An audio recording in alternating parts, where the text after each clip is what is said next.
everybody, this is the Short Story Ears, live from Cannes, and the vibe is here because we're here with the one and only Gia Peppers. Dun, dun. You see, podcasters are in the same room. Gia, we did it. I just learned, and this is insane, this is your first Cannes. My first Cannes. How is it? How's it going? Crazy, it's overwhelming and busy, but beautiful and glamorous. Somehow there's like this just glamour everywhere, but it's also like overwhelming. Lovely. So Gia, you collaborated with Dentsu back in 2021. It's an amazing, amazing case. Yes. You are the host of a podcast, More Than That, with Gia Peppers. Can you tell me the story? How it started?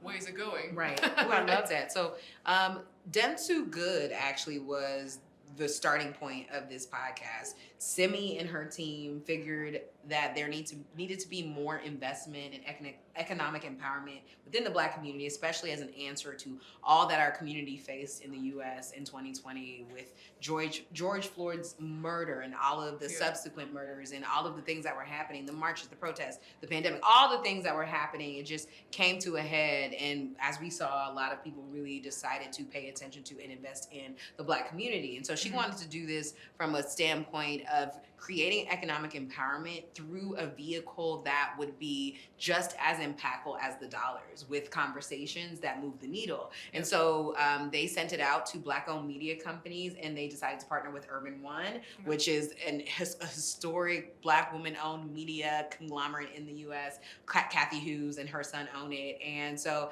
pretty much they came up with this beautiful idea. I was tapped to be the host. And so since that day, we've just been doing our best to scour the internet, scour our group chats, even the dinner table conversations we're having with our team of showrunners and editors and writers who are all Black and all in the community, of what conversations do we need to have now? Like, we have experienced all of this. We know all of this to be true about our relationship, the complicated relationship of being in the U.S., being African-American is not easy. How can we move forward in this moment? What do we need to know? How do we move forward? So that was the intention of 2021. Since then, now we're entering into our 4th season, which is crazy. And today is Juneteenth, so happy Juneteenth to everyone out there. But I think what's amazing is we're continuing to have the conversations. Obviously, the pendulum has swung back in a very scary way, a very real way. But we're taking the cue from our ancestors and our elders, and they went through madness in this country many times before, and yet they pursued on, yet they fought on. And so our viewpoint is, we know racism is a distraction at the end of the day. Let's fight it, and then also let's continue to fight on with what we were talking about when we were getting into mental health, physical health, all the different ways that we can continue to pour into ourselves and make sure that we're okay is what we were learning in that time as well. And so we're continuing that, and we're having conversations about sustainability, farming, Black farmers, Black men's mental health, all these different incredible conversations. It's a lot. We, like, from season 1 to season 3, we've talked about everything from climate change to the maternal mortality rate to economic empowerment for women business owners to AI and the metaverse. Like, we've literally had a million different types of conversations. All of it. Oh my God. Yeah. So it's like school for me. I'm learning a lot from all the experts. I'm like, tell me more. Literally, my next question was about, like, was that a learning curve for you? Obviously, it has been quite that. I was literally like, I don't know this stuff. So I have to go and do my own research as well when we decide which brands also come on too, because what's amazing is we in the writer's room, we start with what we see, the biggest trends in topics, the dialogues that we're seeing, things we want to know more of. And so usually that looks like, again, going on the timeline, seeing what's trending, seeing what conversations we just can't stop having. And so usually I have some type of understanding of a topic, because just being in the culture, you'll learn different things. But when you get ready to do the research for the interview, you're like, okay, start over. Let's do this from the top. What is this? Right. You know, and it's amazing, because I feel like a lot of us, we try to act like we know what we're talking about just because we want to stay in the know. But sometimes we all need to take a step back and just go to the ABCs of a topic. What is this? How did it start? Where do we go from here? And that's usually what we cover, because we only have 20 minutes in our shows. So it's like an anatomy of your narrative, right? Exactly. It's like, wait a minute, people might not know what this really is. So let's start from here, and then let's go into where it's going. And if you're interested in these topics, we always have show notes, resources, you can follow the experts that we have on, so you can learn more if you're just like, oh, I need to know about climate change and how I can do something for my community. Okay. I assume that you, as a podcast host, you are using this journalistic method. Yeah, I'm a You know, journalist using from that, the. right. Yes, I went to J school. I All mean, that. However, when brands and let's say dentsu are in the mix, Yeah. does that anyhow impact the way you are actually telling the story? Yeah, no, you know what? That's an amazing question, because it does. At the end of the day, we have our maybe 15, 20 topics. We pitch them all. And then the dentsu's job is to go out and find people who are either naturally talking about these things or interested in getting behind something that is being talked about that is similar to the programs they're running. So like GM, I believe, was one of our first clients that was open to climate change, Okay. because they were putting out more sustainable climate change as cars. well. Right. Putting out more Uh-huh. sustainable cars, I believe, at that time. And so, Right. like for this season, Gillette came on because they really have a focus on Black men's mental health and Right. grooming and self-care. So what will happen is we'll send up our 20, 30 topics, and then they'll find people who are in line. So sometimes the topics don't make it, Okay. which does, as a journalist, make me so sad. However, every season we keep like a running almost list of the things that we didn't get to talk about. So we always just pitch them back up if they're still relevant. And then that also, when I'm off season, I'll usually do some episodes. I have a few other podcasts and things that I work on as well. So Yeah. I get to explore it if those just don't get Right. picked up. Let's talk about impact for a second. Yeah. Right? So we are telling stories, and we want these stories to influence certain sides of life, right? Yeah. Here at Dentsu, we talk a lot, since 2 months, we talk a lot about innovating and impacting, Yes, right? which is amazing. So basically what we're trying to say is that we care a lot about societal impact, right? It's not just about what we deliver to the brand, but like the further, outcome of things that we do, Yes. and whether we are influencing society in a positive way. Do you see positive impact while telling the stories, and like judging by your podcast as a whole, like as this content entity, is that impactful? Oh, absolutely. I think what's so amazing about it is we've invested in Simi, the show creator and one of the heads of Dentsu Good, can tell the story a little bit better because she knows the numbers. I'm more on the editorial side, but Yeah.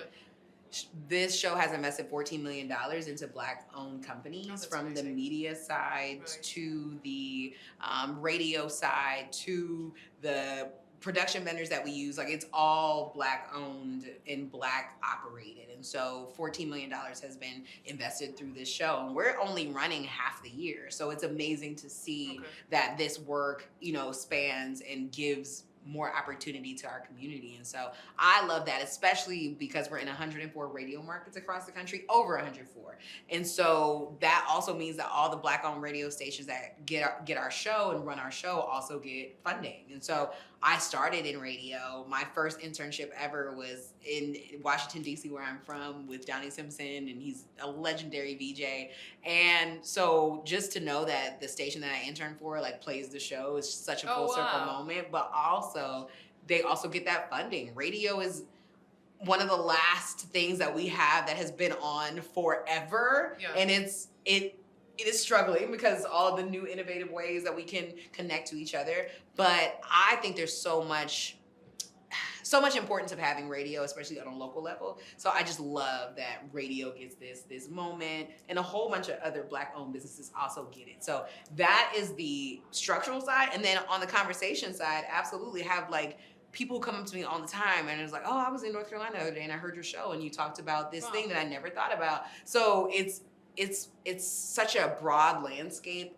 That's why we cover broad topics, because we're like, we don't know whose auntie who's Yeah. 76 might be in the car for 20 minutes and she might be listening to her Aw. gospel show, and then we come on and now we're talking about AI. She doesn't know what that means. She needs us to be like, what is AI? Yeah, but if it's us who tells her, right? Exactly. what AI is, And then that's even so if it's Gen powerful. Z, we're like, okay, you know what AI is, but did you know that it started in this way? And then, Yeah, yeah, so yeah. so there's something that we try to pull for everybody. Yeah. It's just marvelous because, from a marketing perspective, when I was looking at the case, Yeah. obviously, we have marketing KPIs. Yes. Okay, this much money, Yeah. da-da-da-da-da.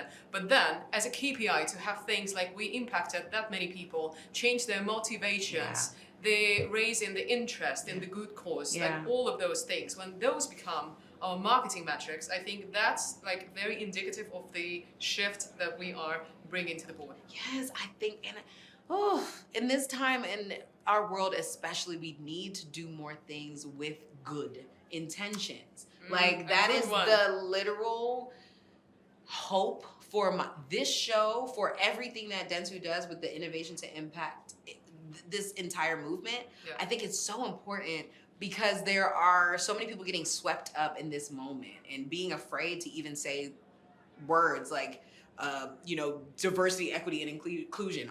2 years ago, that was the thing that everybody wanted to do. Now it's a bad word. Now it's a phrase that will get funding taken away. It's wild how the pendulum swung. So just to watch dentsu continue to stand their ground on doing things in a way that will actually lead to equity across the board for everyone, will actually lead to good, the greater good, is one of my favorite reasons of being a part of a show that's a part of this brand, because you all get it and you're one of the only spaces that is brave enough to continue to do it in this murky political time. And so I think, shout out to dentsu and all the companies who are deciding to stay on the side of good, even though loud and wrong are more popular right now.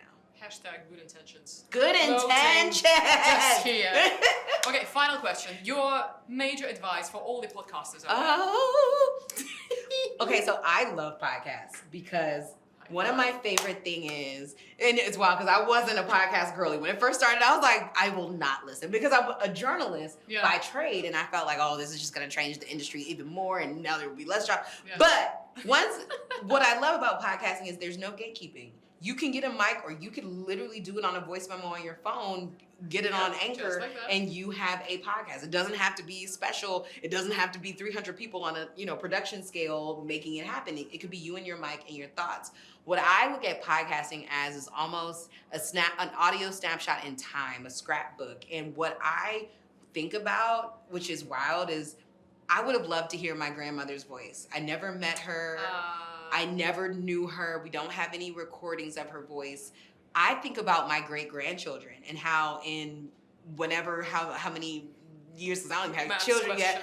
But when I think about them and they're living in 2090 and 2100, they're going to be able to listen to these conversations and be like, wow, this is what my grandmother thought about that time. That's how she got through Black Lives Matter. That's how she felt. That's what she did. Like, that's how she used her voice. But also, I have different podcasts that we talk about, like healing and all types of, shall we even talk about sex? They're going to know a lot about me. So I just feel like it's great that, we can have these moments to look back, and it's more evidence that we were here. And people can learn from us. Where we were reading history books about the Civil War, we had no idea what the people were actually thinking. We just heard about the battles. We don't know what they thought, how it really went. That would have been quite a podcast, huh? So that's why I'm like, this is amazing. So if you have a story, and I don't care if 2 people listen or 200, you have no idea how it might impact somebody in 200 years. So tell your story,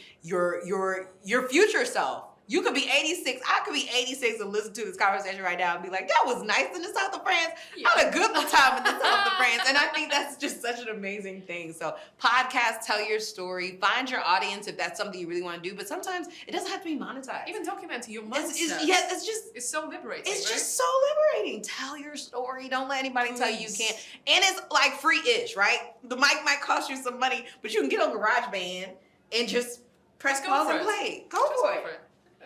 Just go for it. Thank you so much. Of course. Have a fabulous, lovely time in Cannes. Thank you. This was amazing. Thank you. Thank y'all for having me.